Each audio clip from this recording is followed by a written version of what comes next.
This is a paid preview for the expansion Adventures in Hyboria, an expansion for the Age of Conan game. This is a game that came out a couple of years ago, and I thought that the game hadn't been very successful. Then the Kickstarter for an expansion came out, and I thought, this is strange. Why would somebody want to produce an expansion for a game that is not very popular to start with? And the expansion on Kickstarter was funded in like 75 minutes. So I thought, well, actually, so there seems to be a core of players that enjoy this game, and that's what made me really curious about this game. I played the game recently. I filmed a video review for it, and in this review I'm not going to cover the basic concepts of the game. I will assume that you know the game, and if you don't, then you can watch my video and learn about the basics of the game. What I'll do in this preview is to show you, that's not the right word, is to tell you about the new mechanics of the game and to tell you about the new components.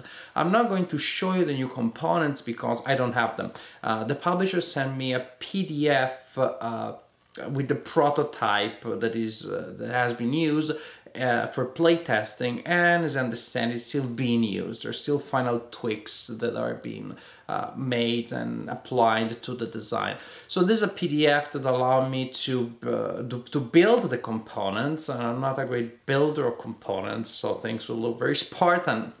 And try to go past what you see here, think that this is not the final product, and trying to look at the mechanics, a few glimpses of the mechanics through the not so good looking components. Also, the art is still missing, that will be added in the final production. So I built my own prototype, I vended it to the game, and I played the game in this new version. This new expansion addresses two concerns that players and reviewers have expressed after the original game was released. Some players have complained that the game did not have much interaction between players, and some other players commented that Conan didn't have as large of a role in the game as they hoped he would have. The game kind of fixes these two things. Personally, these are not two concerns that I had. I found that the game had plenty of ways for the players to stab each other in the back, or to strike alliances and then to break them, to stab each other in the back. So I found that there were plenty of ways for players to interact and to interfere with each other's plans. I found that Conan had a role that seemed good enough for me and interesting and influential enough in the dynamics of the game. Still, if those two things were things that bothered you in the original game, maybe they were worried about it reading early reviews, then you can see in this preview what the designers have done to address those two concerns. So without further ado, let's have a look at the prototype and let's start talking about the changes that Adventures in Hyboria brings to the world of Age of Conan. Many different things come with this expansion. One such thing is new kingdom cards. There are 5 new kingdom cards for each kingdom. You simply shuffle these cards in the deck of the kingdom, and they give you new effects, new actions that you can perform with the court action. It's good to have extra variety. There's also a new deck of adventure cards, which, if you play with this expansion, replaces the other deck of adventure cards. Building that deck would have been a lot of work for me, starting from the files that I got from the publisher. So instead I replaced that with counters. I simply took blank counters and I wrote the destination of Conan that is described in the adventure card and the number of adventure tokens on the card. After all, the relevant information on adventure cards is the number of adventure tokens and where Conan is trying to go. This has saved me a lot of time, so I didn't have to assemble the full deck of cards. But I did assemble other cards, I did assemble other stuff. For example, I assembled counters. There's a new type of counter that comes with this expansion, which is called the Envoy. Each player receives 5, well, each player has 5, receives 3 at the beginning of the game, a fourth one at the end of the first era, and a fifth one at the end of the second era. These envoys are placed in non-friendly regions at the beginning of the era, and then you can flip them to use the effect of that envoy. If you're attacking a region where you have an envoy, you can flip the envoy to receive an extra die. If your envoy is still fresh, still available in a region that another player is attacking, then you can choose to flip the envoy to add a die to the dice pool of the defender, so they generate extra die rolls. New adventure tokens, these are simply added to the pool of regular adventure tokens, so they work like other adventure tokens by giving rewards to the player that receives the token. And this is a new type of reward. This is the companion adventure token. Now, you can simply trade it for a sorcery or a gold normally, or you can keep it and use it for the companion effect. When you're using a companion token for the companion effect, you draw a card from a deck of companion cards. See, these ones I have assembled. And you place the companion that you received face up in front of you in your play area. Each companion has an effect that you can use once per game, and when you use the effect, then you flip the card face down.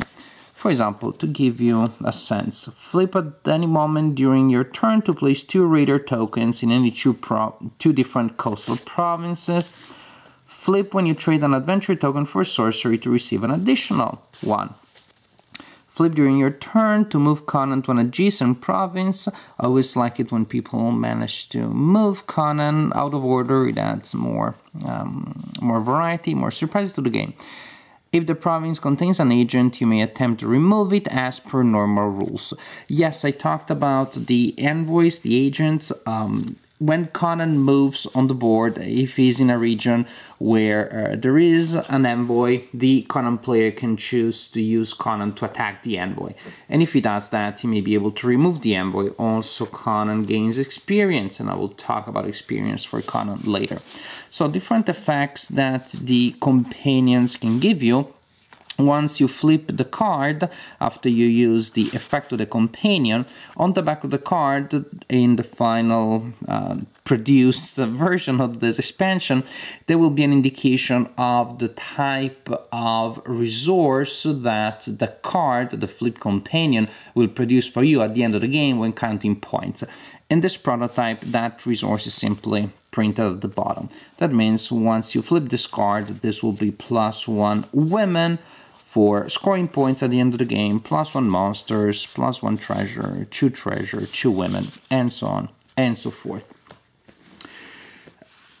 Prisoners. Players take prisoners. I have to say, I like the poetic idea that in barbarian lands we take no prisoners. But in this expansion, you do take prisoners. Each player has a pool of prisoner tokens.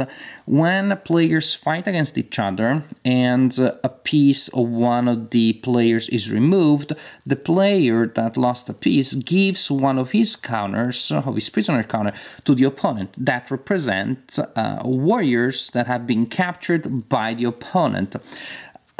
Later in the game, prisoners can be traded between opponents 1 for 1, or they can be purchased. You can simply pay a ransom in gold, and when you receive your prisoners back, then you can convert a token into an actual miniature that you can place on the board. So simply, these tokens are used to keep track of the prisoners that have been captured by the opponents, and also to keep track of the prisoners that you managed to get back, either because you're exchanging with other prisoners or because you paid a ransom. So you have a lot of these, I would say, little things, medium things. None of these things by itself really changes the game by much, but they add interesting touches here and there. What really changes the game is Conan, or better, the new way in which Conan works. Conan has much more personality, becomes a much more three-dimensional character in this expansion. Conan has a display like this one that you will use to keep track of his career. There is a token that is placed here at the beginning of the game. During the game, Conan will acquire experience in various ways, and you will move that token along this track based on a number of experience points that he gains. Also, there are three phases, I would say 3 levels: Conan the Warrior, Conan the Mercenary, and Conan the General. When the experience token for Conan moves to the second track, he levels up from a warrior to the mercenary, and then later from mercenary to general when he reaches this area here. Also, you see the symbol here. It means that the game cannot end by crowning Conan before he has reached this level of experience. Another important thing is you see these numbers here.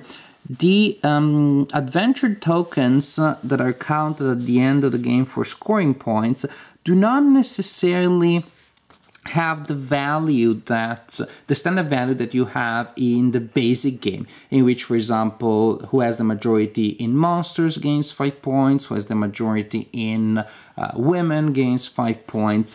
Here, the amount of points that those tokens are worth at the end of the game is indicated by the numbers by the side of the adventure of the experience token for Conan. So if the game ends and the token is here, yes, then you have the majority of tokens in any one category being worth 3 points, and if there's a tie, 1 point. If it's in here, then the majority in women and monsters or treasures is 4 points. For ties, it is 2 points.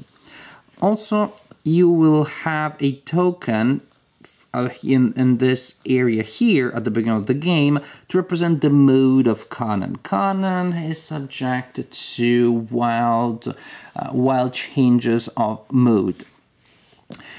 During the game, there will be actions that will affect his mood, and then when he levels up, you simply move his mood marker to the next area, and again the mood marker will circle around this track, indicating the different modifiers that the changing mood of Conan will produce.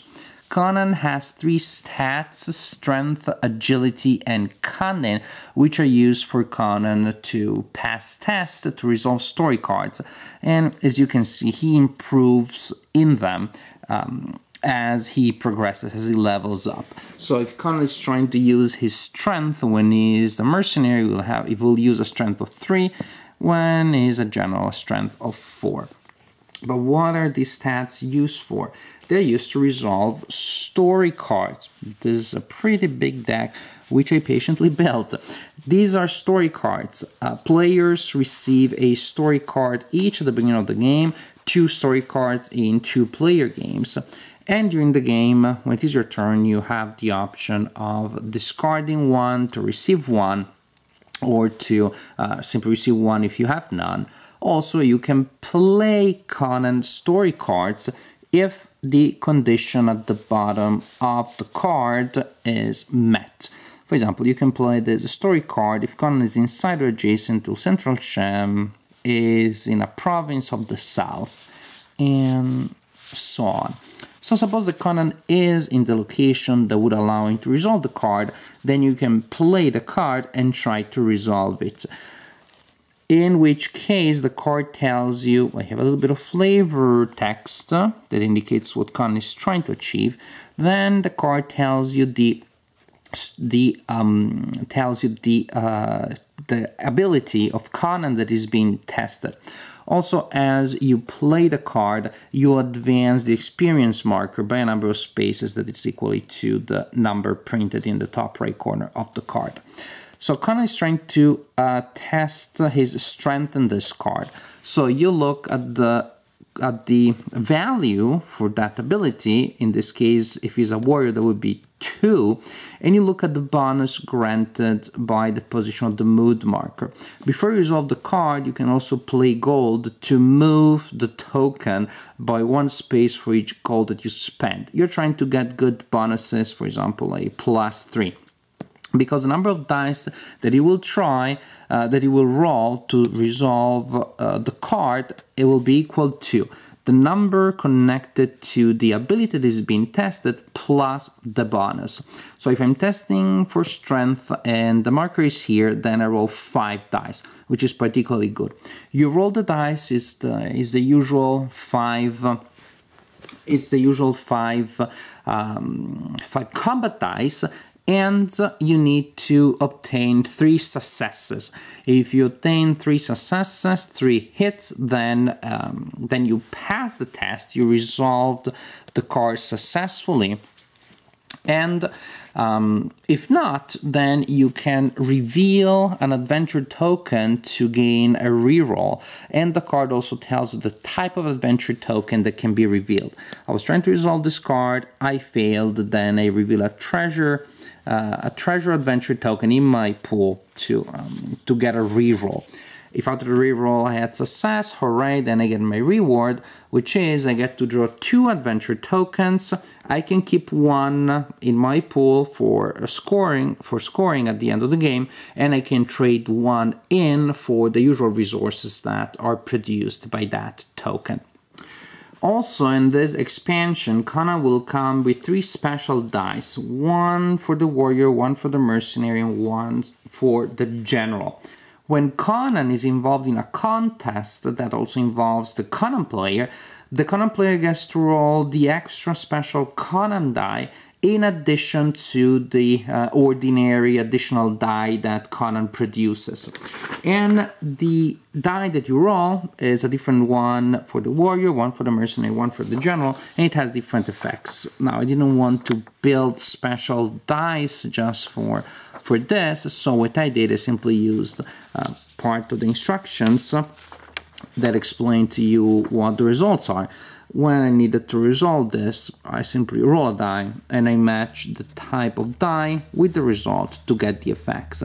So in the final production there will be special dice, I assume of different colors, with special icons to indicate the extra advantage. So now Conan is even more powerful than before. He doesn't just roll an extra die when he's involved in a contest, he rolls 2.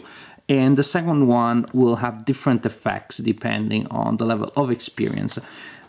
Here is the explanation of what the effects produced by the new Conan die are. Axe/shield, this result is considered a hit if there is a strategy card or kingdom card that allows axes or shields to be counted as hits. If you have a card that allows both axes and shields to be considered as hits, then if you roll this result, that is considered as 2 hits. So both the axe and the shield work in connection with the card that you play. Sorcery banned, this is tricky because this result does not produce a hit and prevents the rolling player from spending a sorcery point to gain benefits for the length of the contest. Ouch.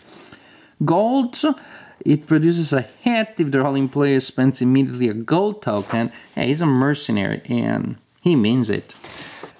Hit reroll produces a hit, and additionally the player can roll again any number of normal combat dice. That's pretty sweet. Hit and hit Conan, these work as usual. So you have extra usual hits and you have new effects that again add flavor, personality to Conan, more theme, more things that can happen. So to me, this expansion really does what it set out to do to start with, which is to address the concerns that the players had. There is no doubt that in this game you have even more ways of interacting with other players. The envoys, whether you're using them to improve your chances of damaging the opponents, of taking provinces from them, or maybe you just use them to interfere with what the players are trying to do to strengthen defenders against which the other players will fight. Either way, the envoys are an extra way for players to interact. Taking prisoners also gives you more reasons to attack other players. So definitely there is that aspect there. But what really is completely different, what is a major change in the game, is Conan. Is the fact that Conan is a much more three-dimensional character, has much more personality, even not just in general, even the mood of the guy changes. It goes from being all energetic to all depressed and whiny and crying, and then going out and going on a genocidal rampage. That's Conan. That's what you should expect from him, and it makes him a pretty interesting character. So definitely more personality for Conan, but also more choices for the players, more reasons why the players may choose to send Conan in a certain direction, even though it may not be obvious, but that may allow the players to resolve certain cards, as opposed to before, usually you just send Conan towards the objective, unless you want Conan to participate to a certain battle to defend a certain area. Now you have even more considerations to take into account to make things interesting. More considerations to take into account means more interesting and tougher decisions. Resolving the adventure cards is fun.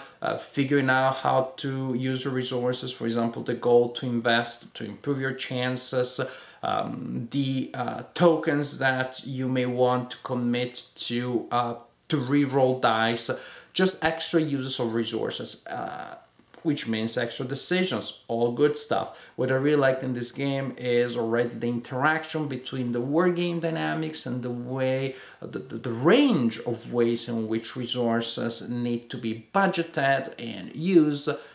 More of this means more decisions, means more gameplay, decisions, more interesting moments, more interest in the game for the players in the game.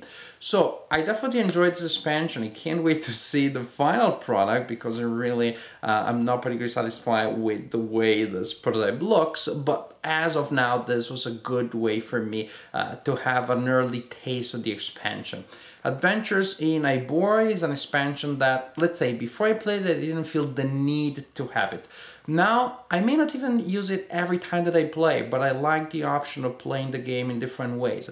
Especially if I'm introducing new players to the game, I don't think that I will use this expansion, because it does add extra complexity, it does add extra rules.